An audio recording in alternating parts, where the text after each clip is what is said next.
நாலாவது ஸ்லோகம் பார்க்கலாம். தத்தாத்ருங் மதுராத்மகம் தவ வபுஸ் சம்பிராப்ய சம்பன்மயே சா தேவி பரமோத்சுகா சிரதரம் நாஸ்தே ஸ்வபக்தேஷ்வபி தேனாஸ்ய பத கஷ்டம் அஸ்யுத விபோ த்வத்ரூபமானோஞ்சக பிரேமஸ்தைர்யமயாத் அசாபலபலாத் சாபல்யவார்த்தோதபூத். இந்த ஸ்லோகம் நாலாவது ஸ்லோகத்தை பெருமாளை எப்படி கூப்பிடுறாரு பாருங்க. அச்சுதா அப்படின்னு கூப்பிடுறாரு. அச்சுதா, அதாவது சியுதா அப்படின்னு சொன்னா, சியுதா அப்படின்னா நழுவுறது, நழுவுறது. அச்சுதானா நழுவ விடாதவன், நம்மள ஒரு பொழுதுல கூட கைவிடவே மாட்டானா, எப்படியோ தாங்கி பிடிச்சிடுவானா, கைவிடவே மாட்டானா நம்மள. அச்சுதான்னு பேரு. அதனாலதான் பெருமாளுக்கு சொல்லுவா. ஒரு வேடன் என்ன பண்ணினானா, போய் ஒரு முயலை துரத்திண்டே போனானா, அந்த முயலை துரத்தினா பிடிச்சிட்டான். முயல் வந்து 2 காதையும் தான் பிடிச்சி தூக்குவா இல்லையா, அப்படி காதை பிடிச்சி தூக்கும் போது அந்த 2 கால் கீழே தொங்கின்னு இருந்ததான். முன்னாடி கால் 2ஐயும் இப்படி வச்சுட்டு இருக்கும். முயல் இப்படி தூக்கினீங்கன்னா கால் 2ஐயும் இப்படி சேர்த்தா மாதிரி வச்சுக்கும். அப்ப அவனுக்கு தெரிஞ்சுதான், ஐயோ என்னை விட்டுடே அப்படின்னு சொல்லி கை அஞ்சலி பண்ணி கெஞ்சரா மாதிரி இருந்துதான். ஐயோ இது அஞ்சலி பண்றதே இதை நம்ம பண்ணினா நம்ம பாவம் நம்மளுக்கு வந்து சேர்ந்துருமேன்னு விட்டுட்டானா அந்த வேடன். அப்படி சொல்றது உண்டு. அப்ப என்னன்னா அந்த அஞ்சலி உனக்கு அச்சுதான்னு சொல்லி நம்ம கையை கூப்பிட்டோம் அப்படின்னு சொன்னா நம்மளை கைவிடவே மாட்டானா, அச்சுதா அப்படின்னு சொல்லி கூப்பிடுறார். அப்ப என்ன சொல்ற, சாதேவி அந்த லட்சுமி, எந்த லட்சுமி உன்னோட மார்புல வாசம் பண்றாளோ அந்த லட்சுமி என்ன சொல்றா, என்ன இவ்வளோ எல்லாத்தையும் விட நீ கொள்றவனா அழகொடையவனா இருக்கிற நீ.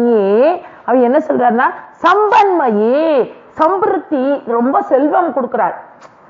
சம்பிராப்ய சம்பன்மயி அப்படிங்கிற நிறைஞ்ச செல்வத்தை கொடுக்கக்கூடிய அந்த லட்சுமி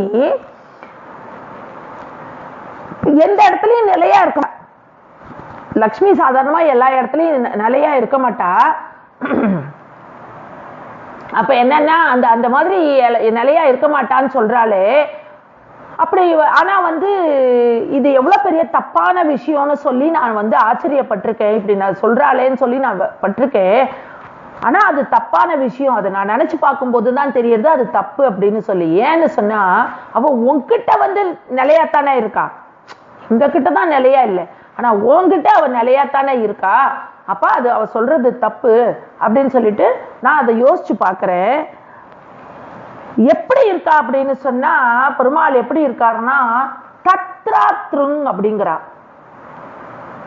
தத்தாத்ருங் மதுராத்மகம் அப்படிங்கிறார். எப்படின்னா தத்தாத்ருங்ன்றது என்னன்னு சொன்னா அக்காரக்கனி அப்படின்னு. சோழிங்கர நரசிம்மருக்கு பேரு அக்காரக்கனின்னு பேரு.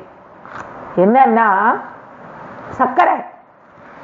சர்க்கரைய கீழே மண்ணா போட்டு அதுல சர்க்கரையவே விதையா போட்டு அந்த சர்க்கரையே அதுக்கு ஜலம், சர்க்கரையாவே ஜலம் கொட்டி சர்க்கரையாவே மரமா வந்து அதுல சர்க்கரையா பூ பூத்து சர்க்கரையா காய் காய்ச்சி அந்த காய் சர்க்கரையா பழம் பழுத்து அதை எடுத்து சாப்பிட்டா அது எப்படி இருக்கும்? எல்லாமே சர்க்கரை, அது எப்படி இருக்கும்? அப்படி அக்காரக்கனின்றது அதுதான் அக்காரக்கனி. சர்க்கரையிலேயே பழம் அக்காரக்கனி. நரசிம்மருக்கு அந்த பேர். அவ்வளோ மதுரமா இருக்காமா பெருமாளோட திருவுருவம் அந்த அக்காரக்கனி அப்படின்னு சொல்லி சொல்ற. அப்படி நீ வந்து என்ன பண்ற, பக்தேஸ்வபி, பக்தர்களை வந்து எப்பவுமே கைவிடுறதே கிடையாது. கைவிடாம நீ எப்பயுமே காப்பாத்துற. அவ்வளவு அழகா இருக்கிற நீ, உன்கிட்ட லட்சுமியும் வாசம் பண்றா. இப்படியெல்லாம் இருக்கிற நீ இந்த எனக்கு இந்த உன்னோட திருவுருவத்தால எனக்கு ஆச்சரியத்தை கொடுக்குற, என்னை மகிழ்ச்சி படுத்துற, எல்லாம் பண்ற. அப்படி இருக்கப்பட்ட நீயானது பத கஷ்டம், என்னோட கஷ்டத்தை போக்க மாட்டியா பகவானே, என்னோட கஷ்டத்தை நீ போக்க மாட்டியா அப்படின்னு சொல்லி 4வது ஸ்லோகம் தலை கட்டுறார்.